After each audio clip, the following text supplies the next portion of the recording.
Hi guys, APDSC 2025కి సంబంధించి select అయిన అభ్యర్థులకు కాల్ లెటర్స్ అయితే ఈ రోజు నుంచి అందుబాటులో రానున్నాయి.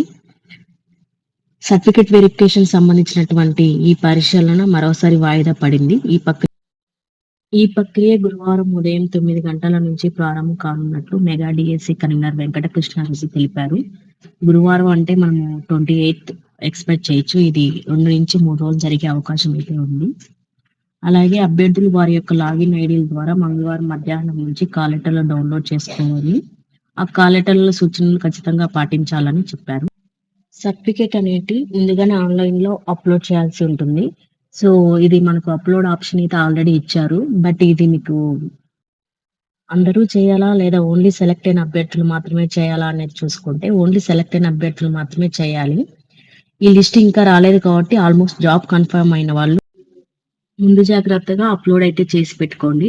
మనకు ఈరోజు ఆఫ్టర్నూన్ ఆర్ ఈవినింగ్ అంతా ఆల్మోస్ట్ సెలెక్ట్ లిస్ట్ అయితే వచ్చేస్తుంది కాబట్టి రిమైనింగ్ మెంబర్స్ కూడా అప్లోడ్ చేసేయచ్చు. అలాగే ఇది మనకి అప్లోడ్ ఆప్షన్ అనేది మన యొక్క క్యాండిడేట్ పర్సనల్ లాగిన్ లో ఉంటుంది. లెఫ్ట్ సైడ్ లో ఫైల్ అప్లోడ్ అనే ఆప్షన్ అయితే ఇవ్వడం జరిగింది. మనం అక్కడ ఫైల్స్ అయితే అప్లోడ్ చేయాల్సి ఉంటుంది. Thank you guys.